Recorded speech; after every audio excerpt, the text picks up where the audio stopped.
Good evening, everybody. It's been a rough couple days, weird work schedule, and I missed brunch with the girls because of it, and I'm not happy about that still. And as I suspected intuitively, I was also needed in my capacity, what I'm so affectionately known by my sister Lilithans as the breaker of chains and the champion of free will. Ah, yes, the son of Lilith himself.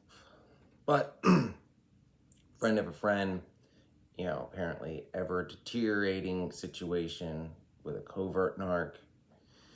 Yeah, and the girls couldn't get through to her. And these girls aren't witches. They're a little uneasy about that stuff, but it deteriorated to the point where it's like, time to go there. So I got through, but it's not 100% broken yet, but she's staying with one of the girls now, so instead of with him. So there's a start. I at least convinced her to stay away for a few weeks and see what happens. You'll be happier, and your sense of self will come back, and free will, and confidence, and you being your true self and not what the covert narc wants you to be, which is just their trophy. So, because of that, I was also asked to make a more cohesive video on the cycle or dating a covert narc particularly. I've done videos on narcissism in general, but they wanted something that can be played over and over again and shown to other people. The people that are like, oh, something's wrong, she deserves better than that, or she's always crying. But we're not going to say nothing. We'll just point to the eccentric pretty boy on the camera and be like, he's right. Listen to him. Not the first time that's happened. So, how covert narcs affect romantic partners. Well, as I've mentioned in previous videos, the relationship usually starts out golden. Their first tactic is idolization. Now, covert narcs, when they pick a target, they'll pick somebody that's a convenience to them. Covert narcs only care about their own wants, their image, their career, what people think of them, their own delusions of grandeur. So when they pick, sorry, a little sick, but when they pick a target, it's going to be someone that's already within their world, someone they have easy access to, because, they're not going to actually put in any effort, because it's not about like a deep emotional connection like it is with an INFJ.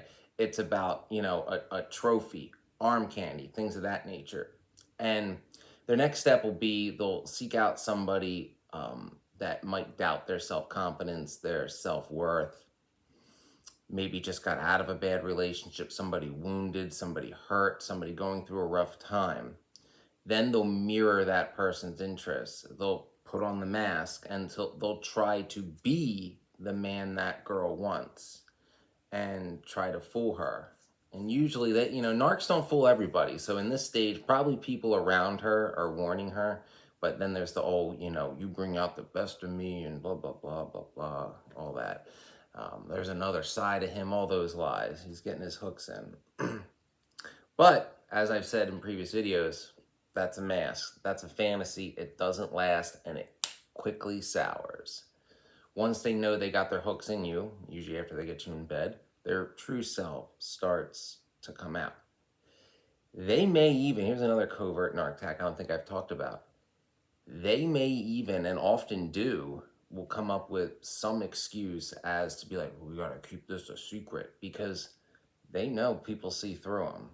And if people truly care about the victim, people will start to speak up, particularly if there's any exes of the covert around or any friends of previous exes. They'll usually warn future victims, as they should, as it is your duty to do so. But they'll try to keep it secret. They'll make some excuse about it, like, oh, people will talk, and I want to see where this goes, and we don't need rumors, or we have people in common, or maybe they work together. They'll find a reason, all right, because they don't want people to know that they're getting their hooks in while they're doing their tactics. They have to use their tactics. It takes time for them to truly break the victim and have narcissistic control over them. It doesn't happen overnight. And if that process is interrupted, if, the mask slips during that stage, game over. So then they get into the push-pull dynamic.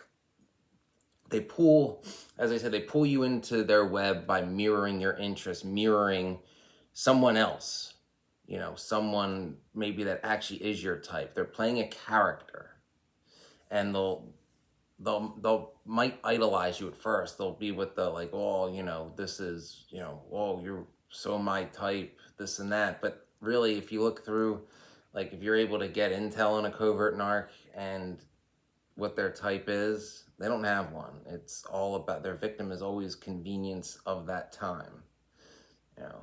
Funny enough, if anybody ever questions my type, there's 3 years worth of videos where it's been very consistent. It's been consistent since I was 11, but it's neither here nor there. So they'll make you briefly, the narc, the center of their world. But again, that idolization never lasts.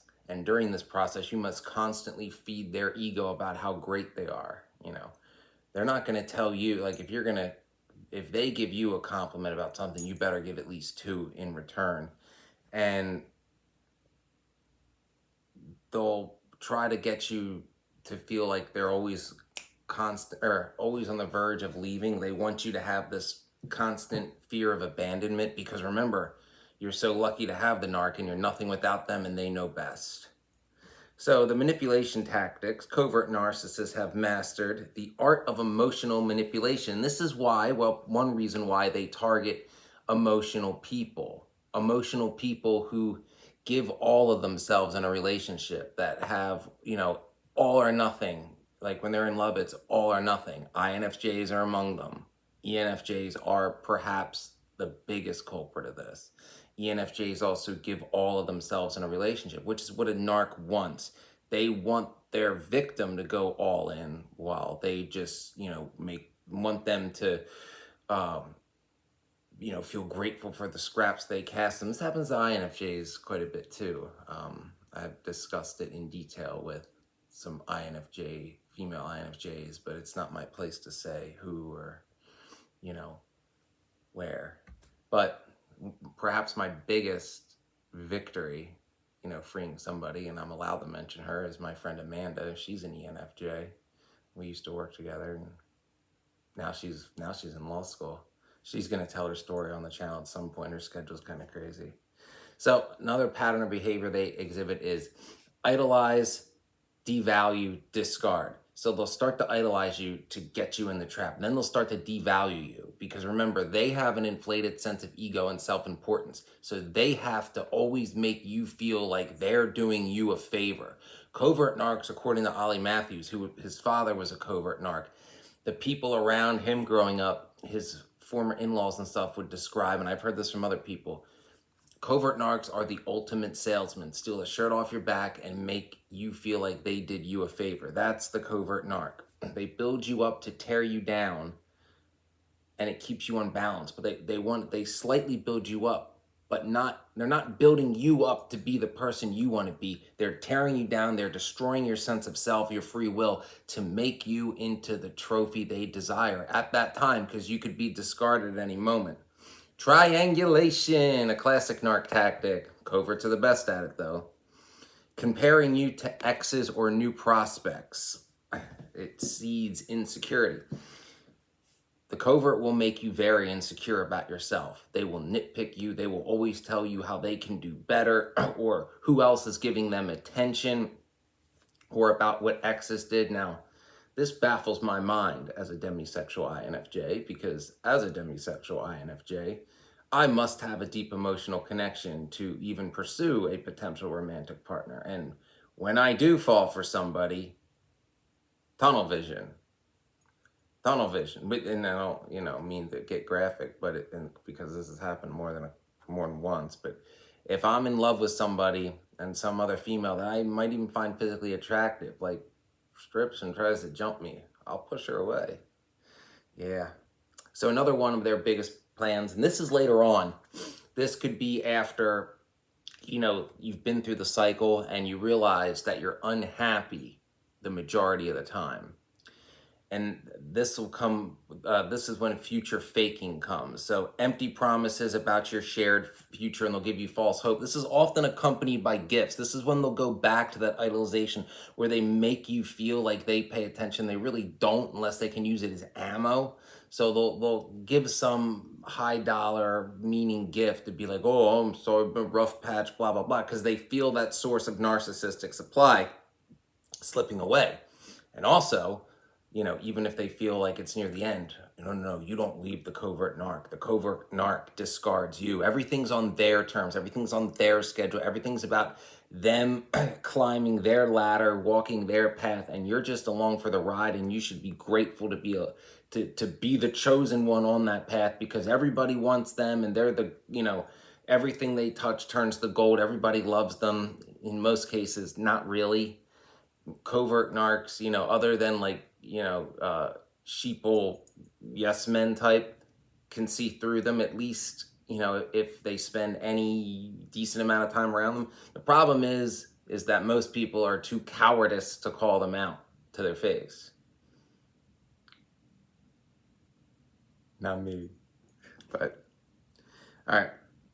So after future faking, another one that's common is if they feel the victim slipping away, particularly if the victim is getting attention from somebody else.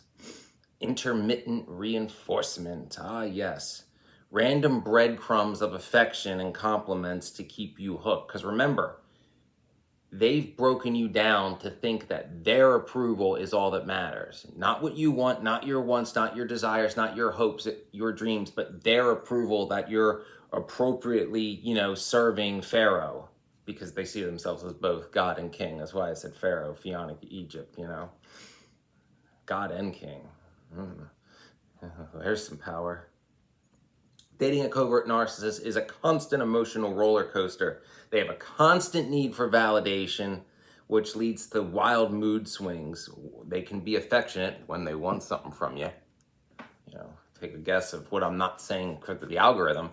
And next, they can be as cold as ice. Dating covert narcissists, if you spend a lot of like time at night, like up alone, crying and drinking, chances are they completely damage your self-worth. The covert narcissist chips away at your self-esteem with criticism, judgment, and constant comparisons. And this constant of, this is what you should be, and I know best, and you should just listen and go along with the plan. They make you walk on eggshells. Narcissistic tactic video I did a while back for a constant need to gain their approval. Soon all your wants, needs, and reality cease to exist.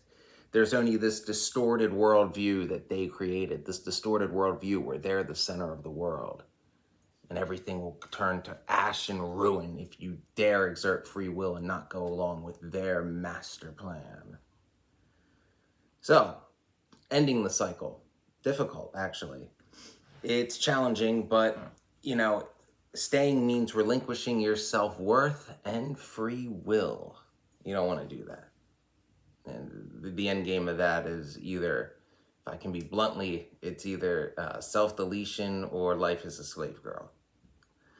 You have to, realize that the good times weren't that good, that there is this pattern of behavior that you notice, and it's bad, like most of the time. And the bad gets worse, and the good, ain't really that good, and it's becoming less good each cycle. So that's the tactics a covert narc uses to get a romantic partner and the cycle within that relationship. And I'll end with this.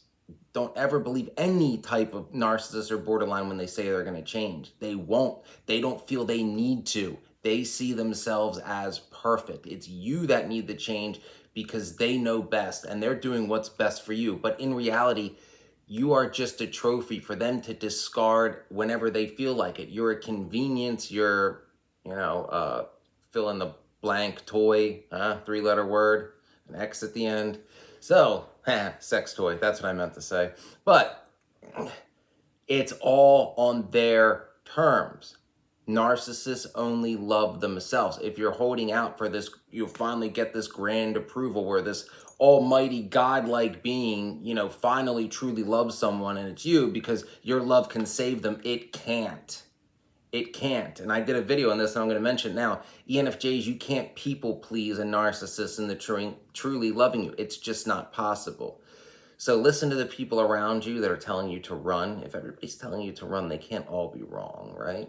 You know. And also listen to your own intuition. I know they've destroyed that within you if you are with a covert narc, but it comes up every now and again. Get away. You know, if nothing else, how about get away for a month? No contact for a month and see how much better your life is, you know. It's basically all I can say. You have to have the strength to make change. Your heart has to be able to accept the truth, and you have to have the will to make it happen. But you do have free will, even if you think you don't. And if you really don't think you don't, talk to my girl Lilith. She'll set you straight.